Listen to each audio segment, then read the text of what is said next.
Nous avons la patience, le silence et la miséricorde. Ce sont des qualités fondamentales pour toi, enfant de Dieu. Il faut être toujours patient. Il faut toujours supporter. Comme Job a tout supporté. Il faut être une personne qui doit toujours se taire. Je crois que la fois passée, on a vu le secret du silence.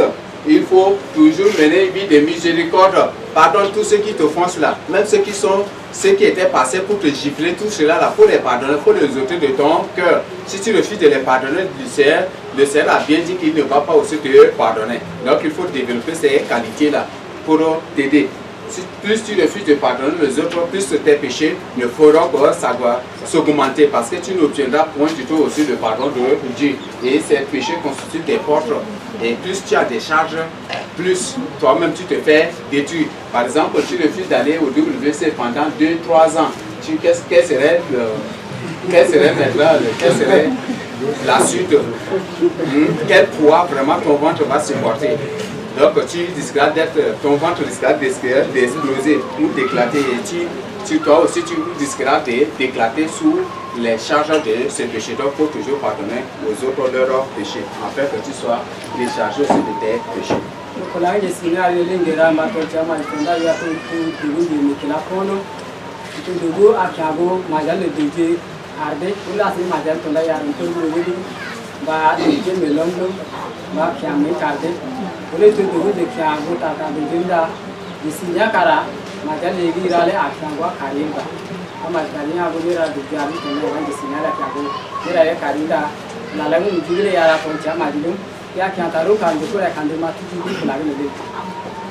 Il faut être une personne qui doit mener une vie de prière. Ça, c'est une qualité fondamentale. Il faut être une personne qui doit mener une vie de jeûne. C'est aussi capital. Il faut être une personne qui doit méditer jour et nuit la parole de Dieu. Ça, c'est très, très fondamental et capital à ce niveau. Parce que si la parole de Dieu n'est pas en toi, ce sont les démons qui vont prendre sa place. Et tu ne vas pas être tranquille. Et tu ne pourras pas réussir l'œuvre de Dieu. Donc, il faut que la parole de Dieu soit en toi. Médite cette parole jour et nuit.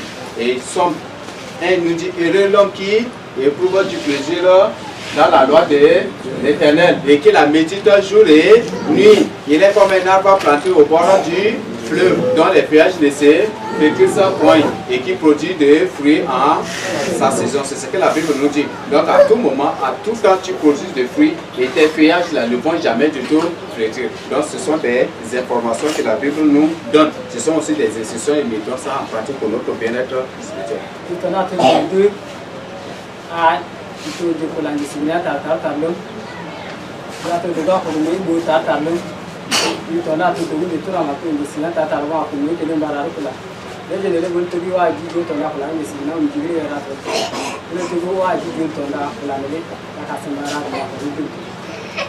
Un enfant de Dieu choisi, élu, établi, ou qui est que Dieu a consacré à son service.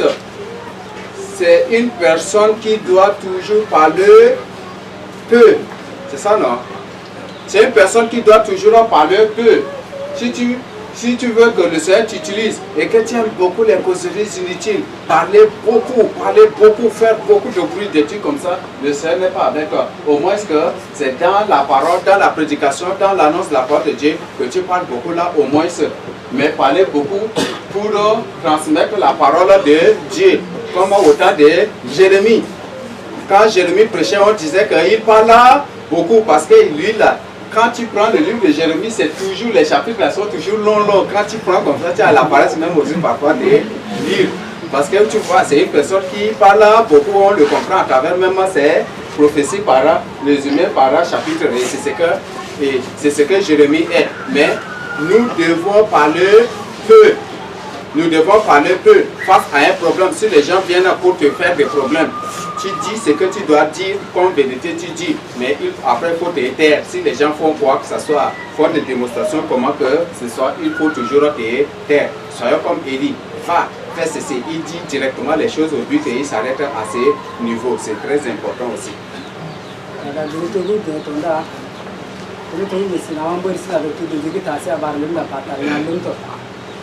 Hari la payanda au de ko ma kula ta ni signal ba kula ni ara e de dire to kimsi non don ta si kara de kara jira de na ma ka du ta si bu da tora ta si du de du na da tora de jaru ma ka da de ke bu de kula ni signal mare ini to na pa ta nya nda pa kara tare be da au de da jo ne pa au di chao tora ta ku ku du da de la de kara adu ni le ba ja ka ba da si. La Bible dit que celui qui parle beaucoup ne manque pas de péché, n'est-ce pas? Si par exemple, en causerie, s'il veut que c'est toi seul qu'on doit écouter, tu vas parler jusqu'à mentir, créer des fois des histoires imaginaires, des choses fictives que tu vas créer, inventer tout pour faire croire, voilà, et c'est ça le péché. Non, si tu vois que c'est dans les causeries, dans ces choses que tu pêches, il faut mieux se taire comme la Bible nous le dit aussi. Makin di sini tunda paturu dulu patarnya ni lalna khairan ba. Video patarnya tunda apa tadi mide matula dan mare gini. Bukan di sini apa nasi matula nasi nasi. Mari kada sang sini laran ba baru mau sudah mide punya gini. Mari kada tinggal sini yang apa. Il faut être courageux et il faut oublier les offenses comme je venais de dire. Il faut toujours avoir de courage, quelles soient les situations, quelles soient les difficultés auxquelles tu fais face. Il faut toujours avoir du courage. Il faut toujours avoir du courage et ça va beaucoup t'aider. Si tu n'as pas cette qualité, en un résultat, tu vas lâcher, tu vas te détourner, tu vas abandonner et tu vas abandonner la mission et c'est vraiment, et ta ruine, ça va être grand parce que le Seigneur a dit, celui qui bâtit, s'il ne sait pas bâtir, que la maison est détruite, la ruine sera vraiment grande. Aquela casa ni bata de buru da che de ba la ni de sana ni digre to am ko ro to na la ra ma de na kasi de Le sixième point, il faut mener une vie de louange, une vie d'adoration.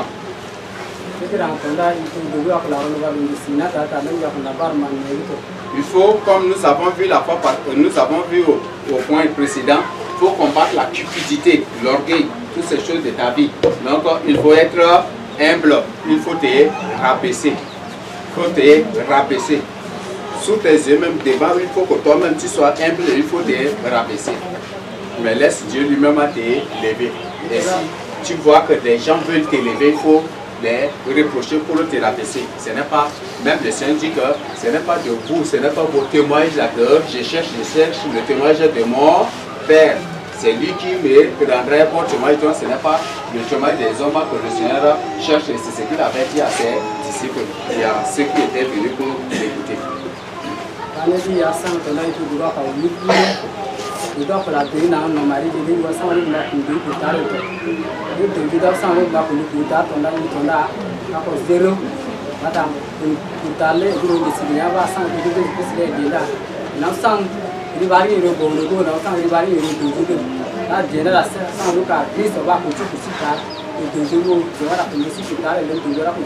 Ok, je finis le point 7 et on se pose pour conclure car même après on se pose des questions. Ou vous avez des questions urgentes à poser? Je finis carrément, non? Ok, donc nous avons les conséquences de la vocation. Donc nous avons des conséquences positives et les conséquences négatives. Voilà.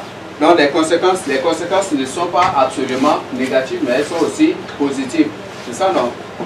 Parce que ici, quand on parle des conséquences, tu vas subir les conséquences, on prend toujours aux conséquences négatives. Il y a aussi des conséquences positives que nous devons aussi retenir.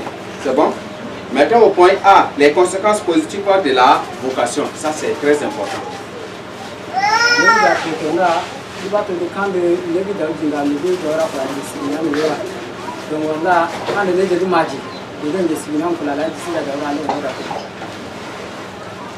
Au point 1 des conséquences positives, nous avons la vie éternelle.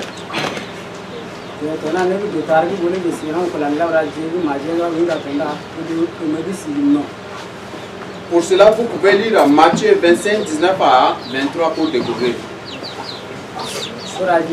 Bon et fidèle serviteur, entre dans la joie de ton maître, c'est ça, non? Voilà, c'est ce que je voudrais que le Seigneur te dise ça aussi.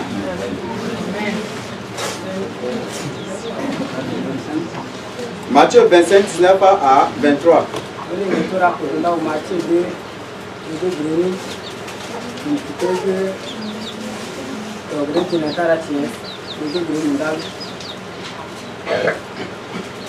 Je crois que c'est compris, non? Vous voulez qu'on lise encore pour expliquer? C'est déjà compris, non? Celui qui a reçu les 5 talents, il est venu pour faire le compte rendu, non? Et son maître lui dit, ah bon, fidèle serviteur, entre dans la joie de ton maître. Et il y est entré aussi. Et l'autre est venu pour rapporter qu'il a reçu 3 talents, non? Il dit, bon serviteur, entre aussi dans la joie de ton maître. C'était ça, non? Non, je veux aussi que les conséquences de ton ministère soient aussi ainsi, que le résultat soit ainsi positif, et ça va beaucoup t'aider. Si le Seigneur a fait de toi peut-être un diacre ou un ancien ou un évangéliste pour remplir bien ton ministère. Et je crois que c'est la même recommandation qui a été adressée à Archie ou à qui là? Colossiens 4, verset 17, qui va nous lire ça?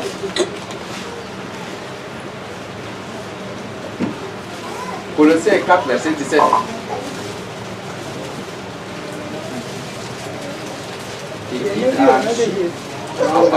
votre voix. Il dit à Archip, prends garde au ministère que tu as reçu dans le Seigneur, afin de le bien remplir. Afin de le bien remplir. Prends garde au ministère que le Seigneur t'a confié. C'est ça, non? Donc, ce n'est plus maintenant. À la place des Archip là, mets ton nom. Si c'est Pierre là, dites à Pierre, prends garde au ministère que Dieu l'a confié. Si c'est Élie aussi, dites à Élie, prends garde au ministère que donc il faut te reprocher ainsi. Et ça va beaucoup t'aider. C'est bon? Donc si tu remplis bien, le Seigneur dit que le résultat sera positif. Entre dans la joie de ton maître.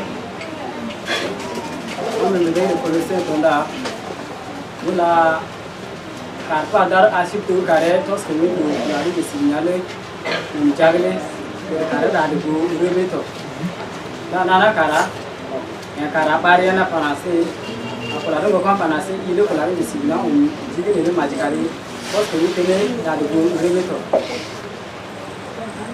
Nous avons le deuxième point, ce sont les récompenses.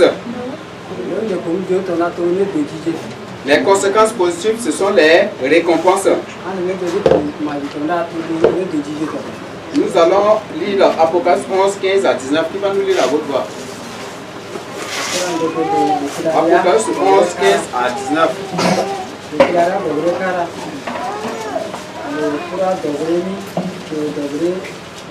Oui, à votre voix. Apocalypse 11, 15 à 19, ceci. Le septième ange sonna de la trompette, et il y eut dans le ciel de fortes voix qui disaient: le royaume du monde est remis à notre Seigneur et à son Christ, et il régnera au siècle des siècles.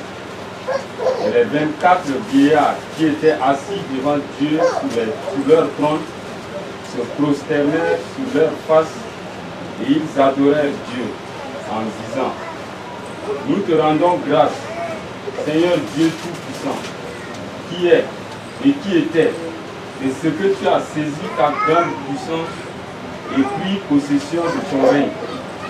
Les nations se sont irritées et ta colère est venue. Et le temps est venu de juger les morts, de récompenser tes serviteurs les prophètes, les saints et ceux qui craignent ton nom, les petits et les grands, et de détruire ceux qui détruisent la terre. Et le temple de Dieu dans le ciel fut ouvert, et l'arche de son alliance apparut dans son temple. Et il y eut des éclairs, des voix, des tonnerres, un tremblement de terre et une forte grêle. Le temps est venu de récompenser les serviteurs de l'Éternel, qui sont les prophètes, les saints, les petits et les grands. Donc ce sont les récompenses. Et nous allons découvrir aussi autre récompense directe que le Seigneur nous a promis ici. Régner éternellement avec le Seigneur Jésus-Christ, ça fait partie aussi de cette récompense, ça fait partie aussi du résultat positif que tu vas, ou des flux, ça fait partie des fruits positifs que tu vas récolter à la fin de ton ministère. Donc nous allons lire. Bon, nous n'allons pas lire, mais je vais vous expliquer. Donc prenez Luc 19, 11 à 19 pour découvrir. Apocalypse 5, verset 10. Apocalypse 20, verset 6. Au moins sur les deux derniers textes, on peut dire comme c'est court, mais les autres, l'autre, on va le garder. Luc 19, 11 à 19. Donc, prenez l'autre pour ça, vous allez méditer vous-même à la maison. Celui qui a reçu les 10 talents, quand il était venu pour rendre compte, qu'est-ce que son maître lui a dit? Il a dit, laissons le gouvernement de 10 hommes, non? Donc il est établi, gouverneur sur 10 hommes, c'est ça? Ok, nous allons découvrir aussi, c'est confirmé par Apocalypse 5, 10 qui va nous lire. Tu as fait un royaume et des sacrificateurs pour notre Dieu, et ils régneront sur la terre. Le Seigneur Jésus-Christ a fait de nous un royaume des sacrificateurs pour notre Dieu. Et nous régnerons éternellement avec lui. Il s'agit du règne des 1000 ans. C'est ce que nous allons lire ce que nous allons découvrir dans Apocalypse 20, verset 6. Le verset 6 qui va nous lire. Heureux et saints, ceux qui ont part à la première résurrection. La seconde mort n'a point de pouvoir sur eux, mais ils seront sacrificateurs de Dieu et de Christ, et ils régneront avec lui pendant 1000 ans. Et ils régneront avec lui pendant 1000 ans. Ça c'est un règne de Yamayama encore, parce que le vrai règne là, c'est après le jugement dernier. C'est ça, non? Oui. Donc, c'est un règne de 1000 ans. Et après ces 1000 ans, ça va se solder encore par une division mondiale, par une crise mondiale qui conduira le monde à sa fin, où il y aura la fin du monde systématiquement. C'est ce que Sophonie avait prophétisé. Sophonie 1 jusqu'à 5, si vous lisez, vous allez découvrir. Ainsi par l'Éternel, je détruirai tout sur la surface de la terre, les hommes, les animaux, les bêtes, les arbres, tout. Et c'est ce que le Seigneur avait annoncé. Et il s'agit de la fin du monde. Donc à la fin du monde, avant la fin du monde, on va régner 1000 ans avec le Seigneur. Juste après la bataille d'Armageddon, après cette bataille, c'est pendant cette bataille que le Seigneur nous ramènera pour délivrer Israël. Et quand Israël sera délivré, l'armée de l'Antichrist sera battue et sera exterminée aussi. Et l'Antichrist sera pris vivant. L'actuel pape qui est le faux prophète sera pris aussi vivant. Et ils seront jetés dans le lac de feu pour l'éternité. Et Satan sera lié et mis et emprisonné dans l'abîme pour 1000 ans aussi. C'est ça, non? Et après, le règne des 1000 ans, Satan sera relâché. Et c'est lui qui va séduire l'humanité.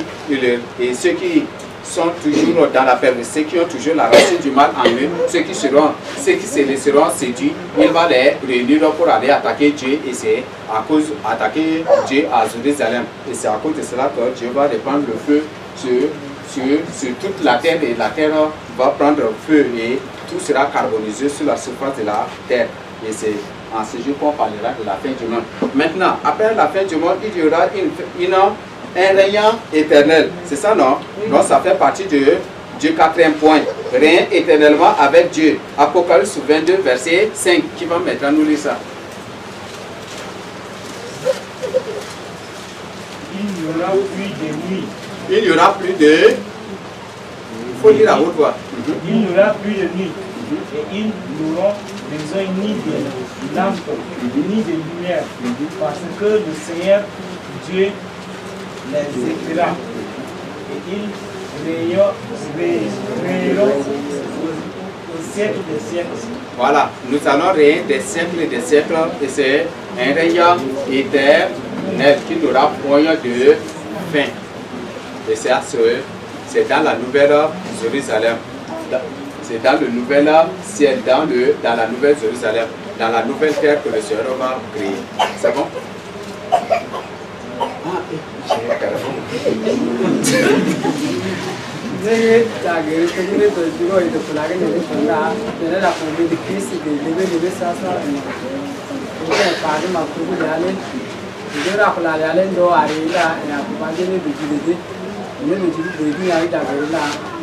na pombe ga ri kon ba da konsia be lo ga te le tu na le ba pombe ba ton do lo kara le lo tu lu ba de ke to ba ke da ga te le la pombe sia Quand vous voyez tout de donner, on va commencer de véhicule avec la consoler à tout. On va tourner de véhicule pour le tour pour la gare.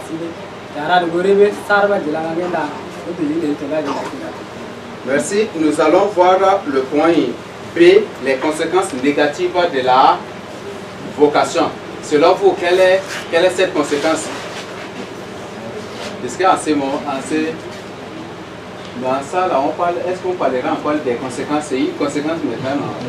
La conséquence négative, oui, c'est la mort. Et tout leurs biens, toutes ces choses, tout ce qu'ils ont, tout ce qu'ils possèdent, tous leurs biens, même des maisons que le Seigneur leur a construites au ciel aussi seront détruites. Ok, nous allons lire Matthieu 25, 40 à 30. Je crois comme c'est 6 versets. C'est un bon lecteur, peut nous lire à haute voix de manière rapide aussi. Ça va nous faciliter. Donc, je nous explique seulement. Bon, c'est la suite logique de ce que je venais d'expliquer. Donc, bon et fidèle serviteur, entre dans la joie de ton maître, n'est-ce pas? C'est ce qu'il avait dit au premier. Et maintenant, à celui-ci, il dit mauvais serviteur, mauvais et méchant serviteur, n'est-ce pas? Et qu'est-ce qu'il y a réservé par la suite?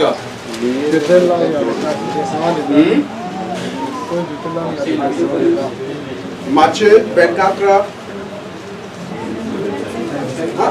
Matthieu 25, 24 à 30. Celui qui n'a reçu qu'un talent s'approcha ensuite et il dit, Seigneur, je savais que tu es un homme dur, qui moissonne où tu n'as pas semé, et qui amasse où tu n'as pas vanné. J'ai eu peur, et je suis allé cacher ton talent dans la terre. Voici, prends ce qui est à toi. Son maître lui répondit, serviteur méchant et paresseux, tu savais que je ne moissonne où je n'ai pas semé, et que j'amasse où je n'ai pas vanné. Il te fallait donc remettre mon argent au banquier, et à mon retour, j'aurais retiré ce qui est à moi avec un intérêt. Ôtez-lui donc le talent et donnez-le à celui qui a les 10 talents. Car on donnera à celui qui a, et il sera dans l'abondance.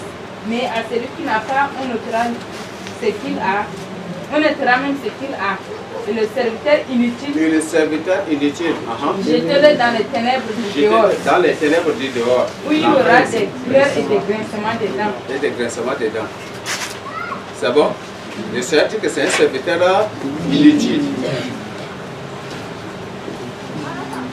Une personne qui est à ton service, tu le déclares inutile. C'est parce qu'il ne te sert pas selon tes règles, mais selon tes principes. Et c'est à cause de cela qu'il a été qualifié d'un serviteur inutile. Oui.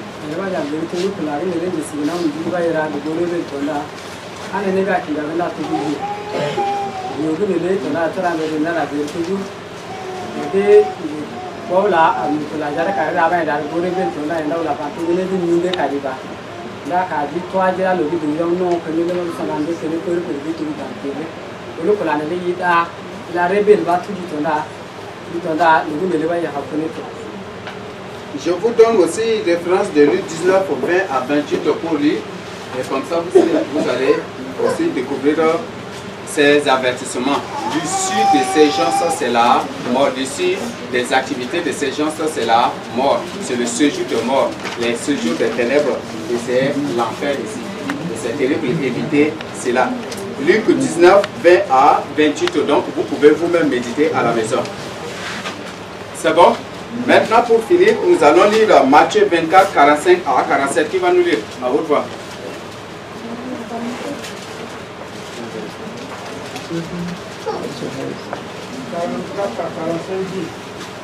C'est pourquoi vous aussi, tenez-vous prêts, car le Fils de l'homme viendra à l'heure où vous n'y penserez pas. Quel est donc le serviteur fidèle et prudent que son maître a établi pour ces gens, pour leur donner la nourriture au temps convenable? Voilà ce que le Seigneur dit. Quel est le serviteur fidèle que le maître a établi sur ses biens pour donner de la nourriture au temps convenable? Sois un fidèle serviteur. Quand on parle d'un fidèle serviteur, on parle d'un serviteur véridique. Quand on parle de la fidélité, on parle aussi de la vérité. La fidélité, c'est aussi la vérité. Et c'est ce que le Seigneur veut de toi. C'est ce que le Seigneur réclame de toi. Et il faut donner des bonnes nourritures au temps convenable. Si par exemple,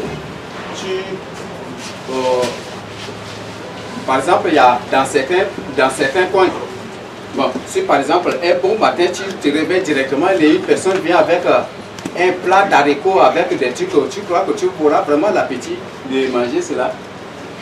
Bon, il y a certains qui sont habitués où ils peuvent, mais il y a certains, quand ils mangent cela, ils auront du problème du matin jusqu'au soir. Vrai ou faux? Il y a certains qui vont péter du matin jusqu'au soir, jusqu'à la nuit aussi.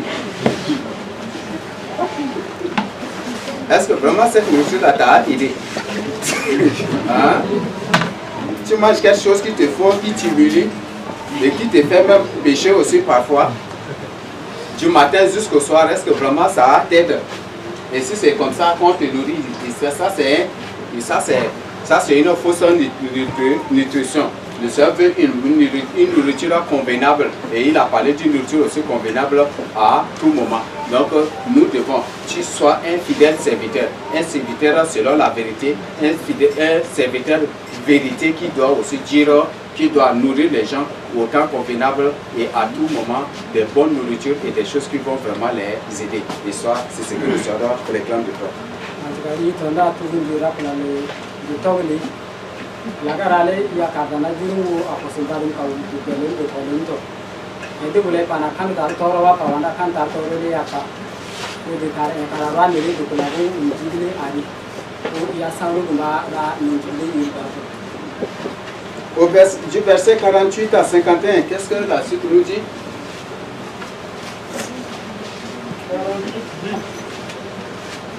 Mais si c'est un méchant serviteur, un serviteur qui connaît bien la volonté de son maître, qui connaît bien la vérité, mais qui refuse de la mettre en pratique, d'appliquer dans sa vie et de transmettre aux autres, c'est celui-là que le Seigneur le qualifie d'un méchant serviteur. Oui, ici c'est un méchant serviteur qui dit en lui-même, mon maître tarde à venir.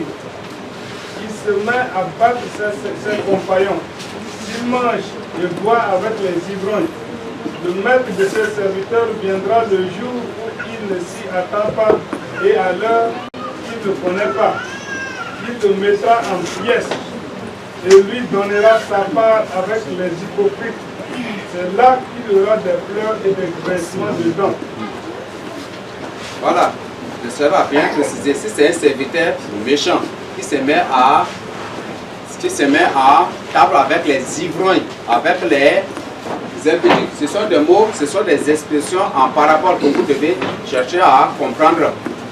Les ivrognes, quand on parle de l'ivrognerie, on parle de quoi ici? De la prostitution. L'ivresse spirituelle, c'est quoi?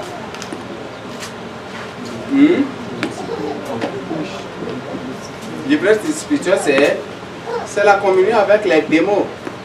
Et la personne dit non, moi, le Seigneur Jésus là, il tarde. Depuis qu'on annonce que ça venait là, ça ne tarde, ça ne s'accomplit pas. Donc, lui dit que ça, peut-être c'est pour. Et il dit, et il se met à faire là, ce qu'il veut. Il part chez les marabouts, il part chez les débains, il est en communion avec les démons, avec les esprits, les impudiques, les prostituées. Il devient un idolâtre. La prostitution spirituelle, c'est l'idolâtrie. Il devient un idolâtre, il adore. Peut-être son idolâtrie, c'est la cupidité, ou peut-être il prend les gris-gris, les fétiches, ou peut-être il prend les oignons sauvages, il prend des choses pour sa vénération, pour être élevé, ou pour être célèbre, pour avoir du renom, des trucs comme ça. Ça, c'est que le Seigneur condamne. Et le Seigneur dit que ce serviteur-là, le maître, quand il va revenir, il va le mettre en pièces. Il va le mettre en pièces. Et ça passera avec les prostitutions, avec les autres, les impies dans les séjours des ténèbres.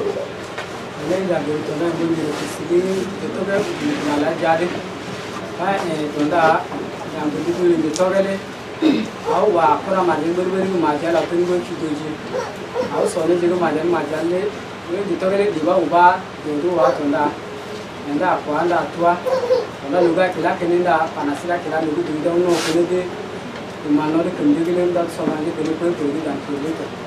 Nous allons lire Apocalypse 8. J'ai dit Apocalypse 21 verset 20. Apocalypse 21 verset 8 et une autre personne va nous lire le verset 27 pour découvrir l'ordre que le Seigneur donne et ce qui attend ces gens, ceux qui ne veulent pas se repentir et qui continuent toujours dans leur perversité, qui continuent toujours dans leur méchanceté, qui continuent toujours dans leur processus spirituel, dans le mensonge. Quel est l'ordre que le Seigneur leur donne? Apocalypse 21 verset 8 et à haute voix.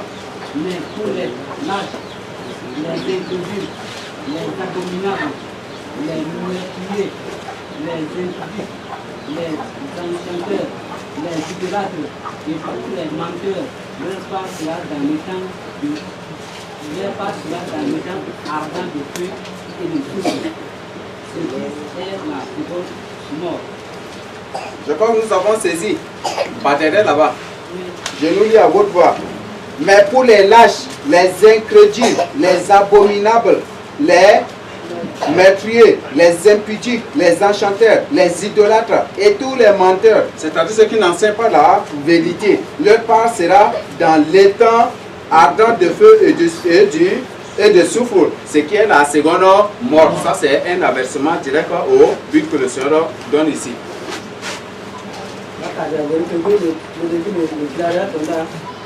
Atogo nje dabuje nje butu mere nje sinya nje dane nje ko nje nje to nje nje dane nje kuri kuri nje ko le maluje dene nje papa ngombe nje lo nje to la dan porgo nje bara funde kele on va to du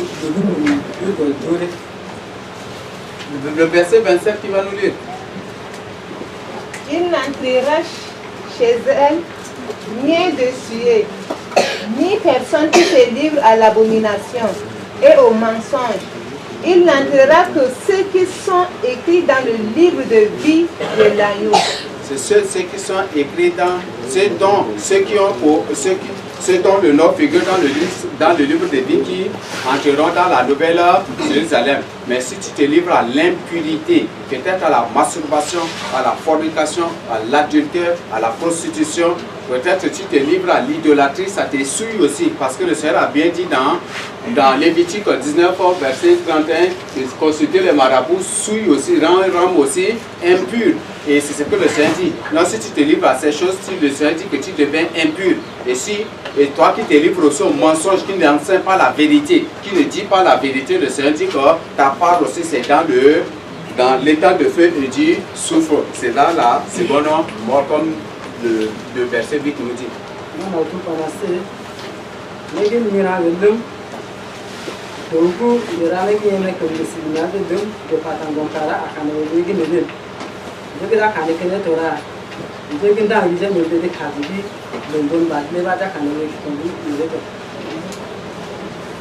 Donc, le Seigneur t'a appelé pour le servir. Ne dis pas que je suis enfant. Tout enfant de Dieu dans sa maison est consacré. Avant que tu n'acceptes le Seigneur Jésus-Christ, le Seigneur te connaît.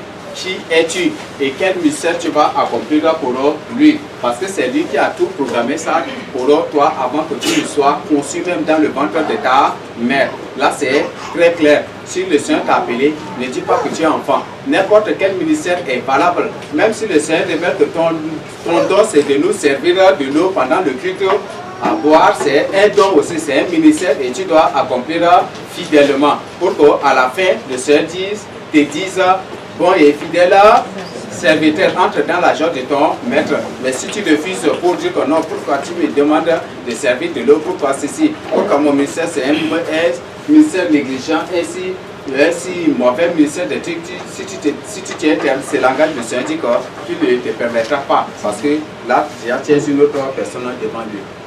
Tu n'es plus son secrétaire.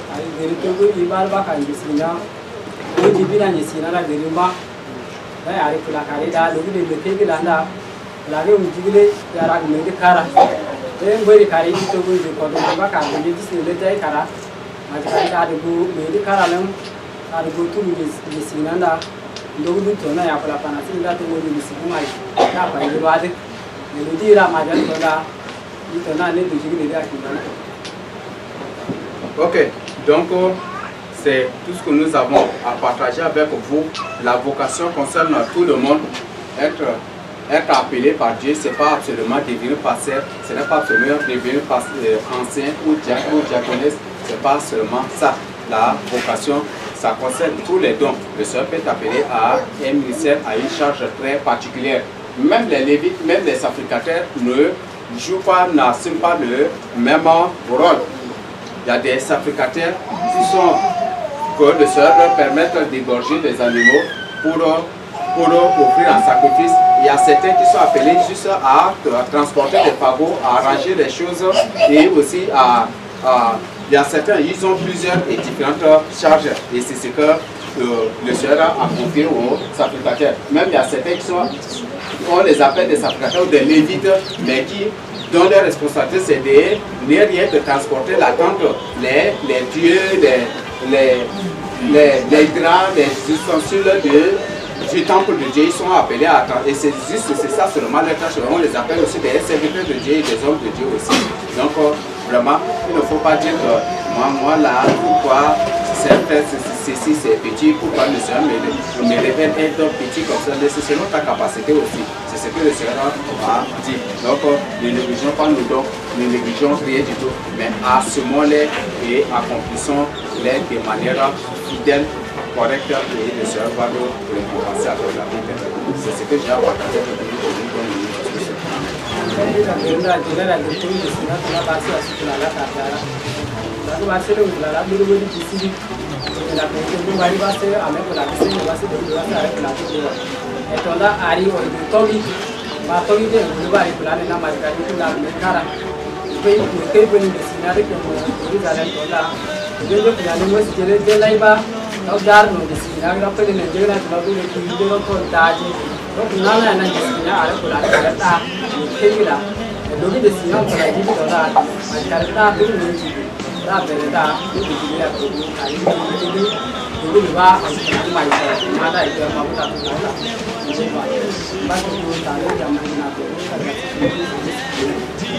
Merci. Je ne sais pas, vu le temps, s'il y a des questions encore à poser. S'il y a des questions, vous pouvez les poser. S'il n'y a pas de questions, moi j'ai déjà. Pour la tête, dis non, non, je ne vais pas laisser Jésus. Je